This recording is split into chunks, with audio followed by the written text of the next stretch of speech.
test is in 4-part, Part 1, Part 2, Part 3, and Part 4. Now look at Part 1. Part 1. You are going to hear a travel agent discussing a holiday booking with two customers. First, you have some time to look at questions 1 to 3.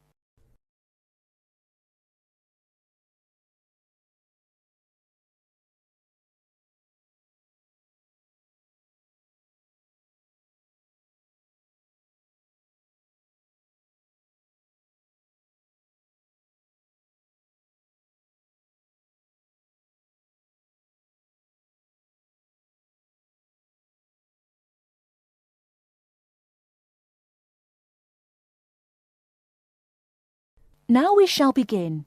You should answer the questions as you listen, because you will not hear the recording a second time. Listen carefully and answer questions 1 to 3. Good morning. Can I help you? Yes, good morning. We'd like to book a holiday for July, please. Certainly. Where did you have in mind? Oh, well, we haven't thought a lot about it, really. We'd just like to go somewhere hot, and it must be in July. I see. Well, let's get the dates cleared up first, then we can see about availability.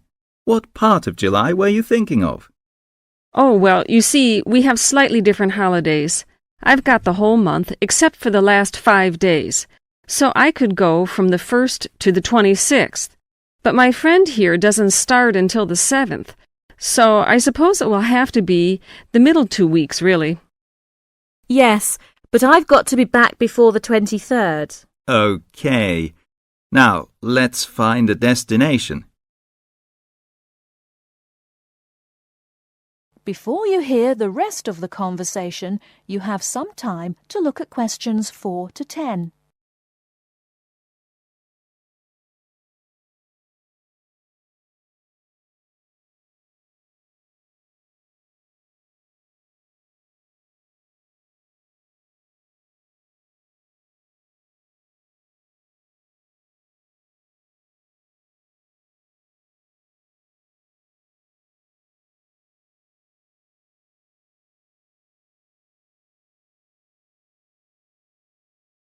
Now listen and answer questions 4 to 10.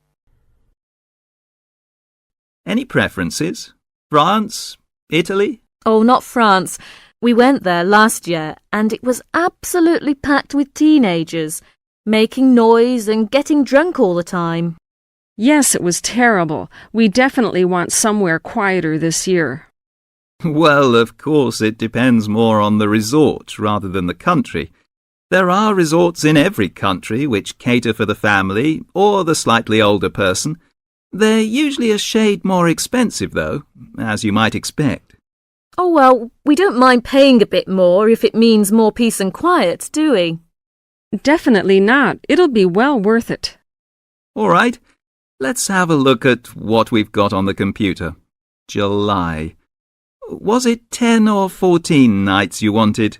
Oh, the fortnight, please. Right. Well, let's start with Italy.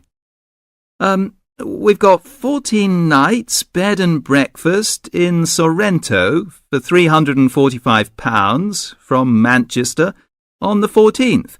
Or we've got... No, wait a minute. That's no good for me. We wouldn't get back till the 28th, and I've got to be back at work before that. Ah, yes. How about Sweden? 2 weeks, half board? How much would that be? That would be £540 from Manchester again. Well, 540... that seems too much. Well, madam, there's a surcharge for the airport, and it has a 5-star hotel. Oh, well, it's a bit over our budget, really. All right, let's try somewhere else. How about Portugal? Oh, that sounds great. We've never been there before, have we? Let's see now.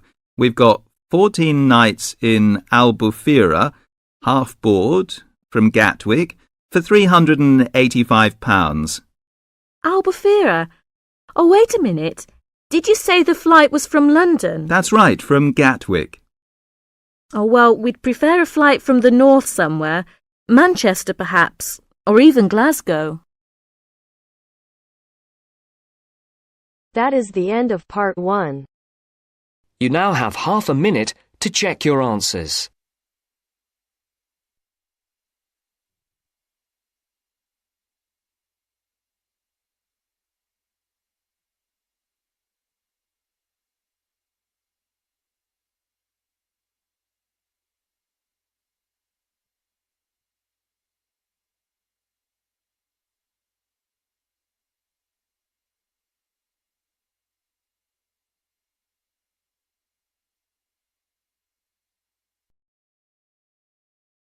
Now turns to part 2.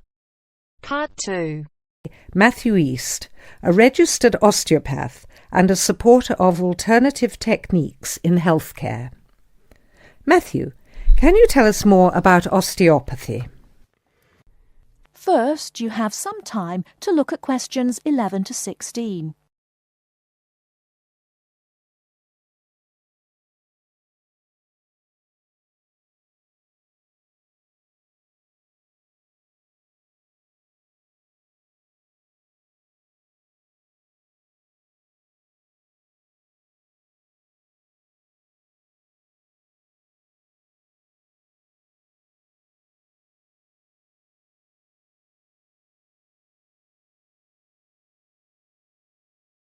Now, listen carefully and answer questions 11 to 16. Over the past 50 years, there have been some radical changes in medicine as it is known in the West.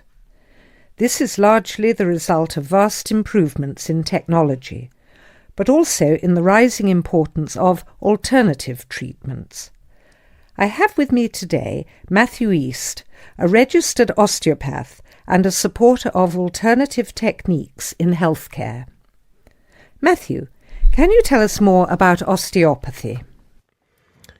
Well, perhaps the first thing I should say is that the term alternative is actually a little misleading, as I am referring to approaches and attitudes to health that were in common use long before Western medicine was established. I prefer the term natural. Anyway, I'll begin by telling you a little about osteopathy. Basically, osteopathy is the manipulation of muscles in order to alleviate stresses and tensions that lead to pain. Now, unlike Western medicine, osteopathy considers the whole body, not just the affected area, and this is a very important principle of natural remedies. The whole body must be considered before a course of treatment can be decided upon. You see, the aim of therapies like osteopathy is not only to repair the body, but also to get the body treating itself. And this does not come from treating the symptoms. To give an example, I recently treated a 2-month-old baby who was screaming all day and was even worse at night. The couple had taken the baby to their doctor, but the only advice they were given was that the baby would grow out of it. However, the real problem stemmed from a difficult birth, which put pressure on the baby's neck. After 10 minutes of gentle manipulation, the pressure was released, and within 20 minutes the baby was quiet and calm for the first time. This was achieved without drugs or operations. Avoiding such invasive methods of treatment highlights another of the differences between Western medicine and a more natural approach. You see, Western medicine often uses surgery in order to find a solution to problems that could have been addressed with simple remedies. A medical approach that looks closely at how essential an operation is before it is performed would offer patients a considerably less stressful method of treatment, not to mention the financial savings. Natural remedies actually amount to about 10% of the cost of a Western course of treatment.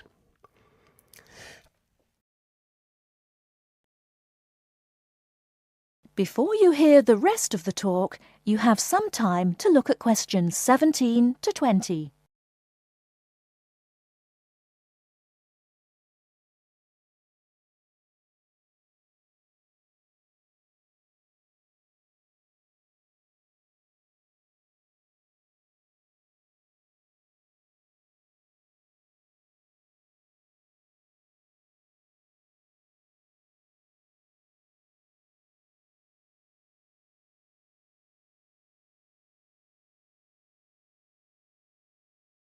Now listen and answer questions 17 to 20.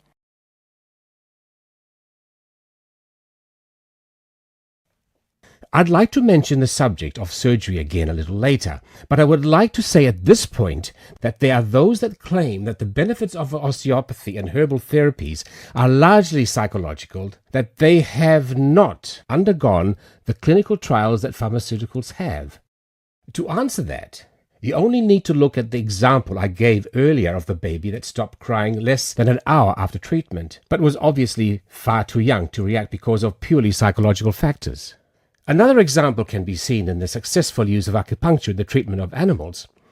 In response to criticism regarding clinical trials, it is worth noting that the power of pharmaceutical companies is such that, although some drugs fail the standards required of them, they are sometimes still prescribed by doctors. Moving on to another point, it should be stressed that natural remedies, in addition to having no side effects, can also be applied to any patient. Now, I'm not suggesting that the same treatments are used indiscriminately. Although natural remedies can be used with any age group, the treatment selected is very specific to the person. By this I mean that not only the general health of the patient needs to be considered, but also their habits, diet, and lifestyle in order to build a complete picture. However, I am not suggesting that we should reject Western medicine entirely. In fact, there have been occasions when I have referred patients to their doctor, as I felt that in those cases it was the most suitable course of action. There are many situations in which it is by far the best option. Take emergency surgery, for example. Obviously, more natural remedies do not provide the speed required in such cases. The best solution would therefore be an open-minded combination of the two forms. Well, thank you very much, Matthew. That was a very interesting insight into natural treatments. Next week we'll be inviting Dr. Moore. That's Moore, onto the programme to argue his case as a doctor. Until next week, then, goodbye. That is the end of part 2. You now have half a minute to check your answers.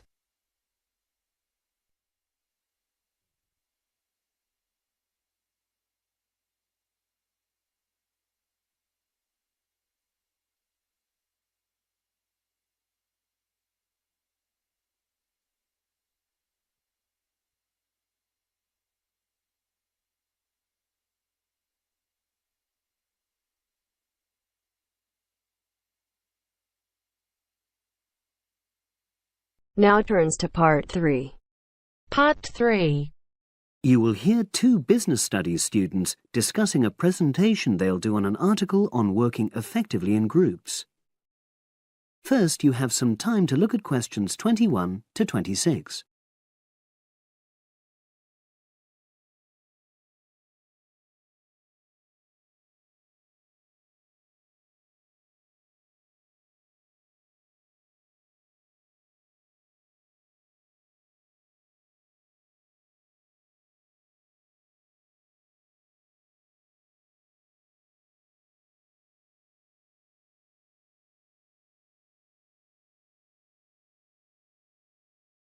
Now listen and answer questions 21 to 26.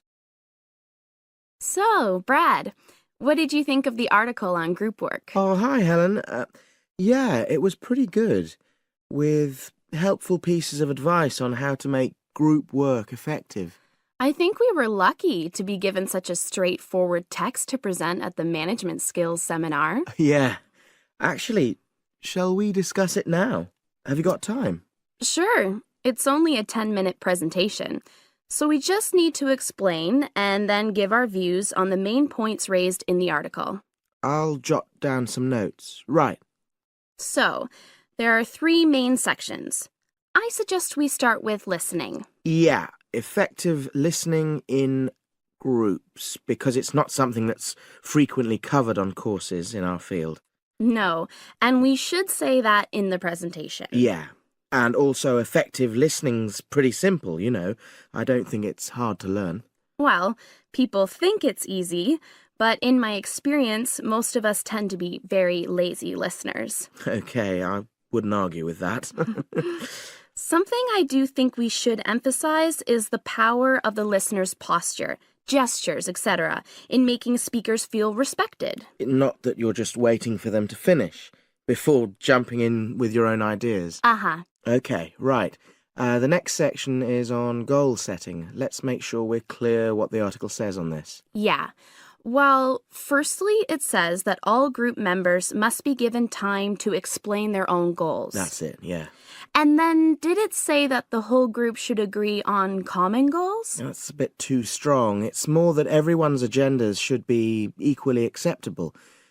But it does say that goals have to be realistic, Achievable within a particular time? You've got it. That's really what the article's saying. There isn't really any point in having ideals if group members know they won't come to anything within a reasonable period. So, I think a summary covering those points will be enough for that part of the presentation, don't you? Yeah.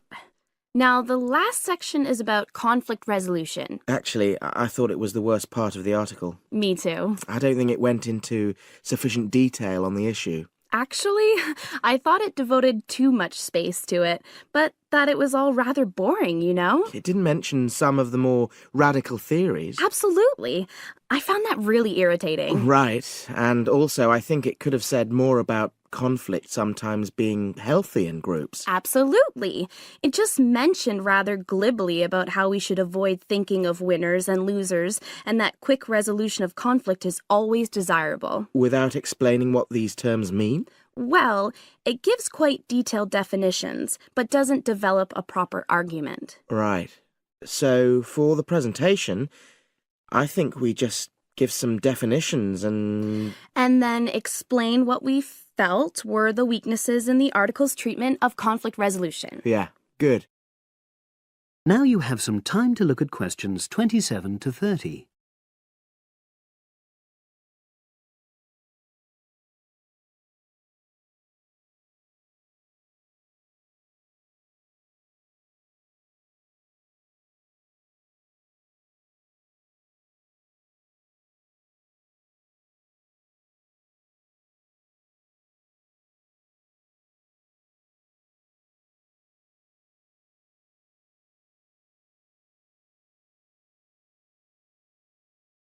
Now listen and answer questions 27 to 30. So, let's think about what we have to prepare for the actual presentation. Well, I suppose we'll use PowerPoint, but I'm hopeless at using it, especially if it has any visuals. I really have to look into doing a course on it because I know I'll need it in the future. Don't worry, I'm quite happy using PowerPoint and I'll put it together when everything else is ready. That's a relief. But yes, do that later. Okay. Now, I heard the tutor saying we have to include some well-chosen quotations from the article. I'm not sure if we do. I'll email him to find out. No need, I can just have a look at the specs he gave us when he set the task. That'll be quicker. But the tutor definitely said we have to prepare a handout to go with the talk. I'm not really sure how we do that. Sarah did one last year. Who's she? She's doing the same option as me on marketing. I'll ask her advice on what to include. Great. So that just leaves the bibliography at the end. I suppose it'll mainly be articles. Yeah. So we'll just look on the web, and we can leave that till later. But we've been advised against that. Well, we could have a look through some journals in the library. I think we should start by looking through module handbooks. I think that'll give us some good leads. Yeah, you're probably right. So that's all the topics.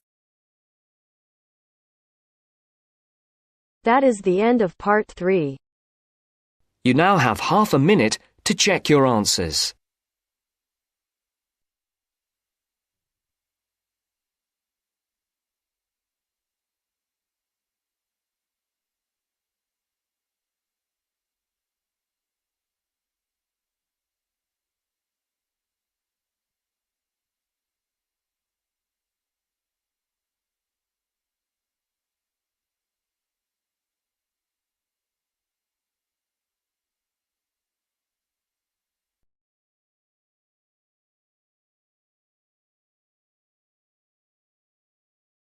Now turns to Part 4.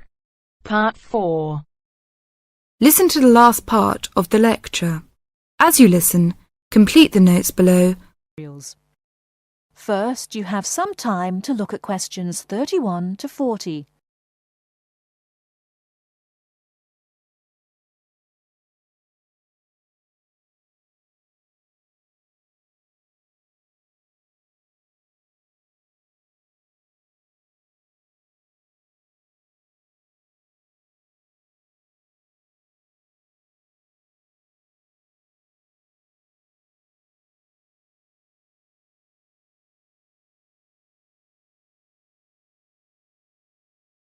Now, listen carefully and answer questions 31 to 40.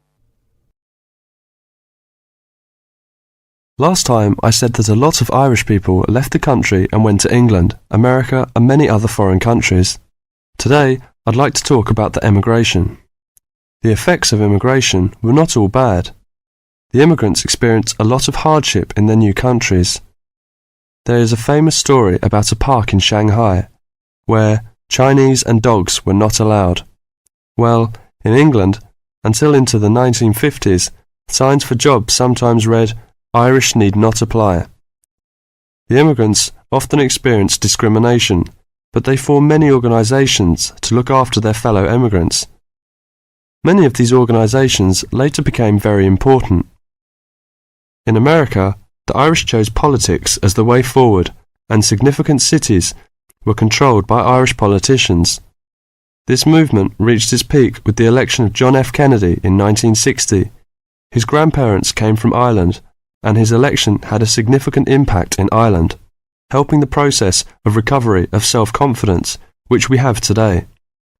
Today, there are 70 million people of Irish descent living outside Ireland.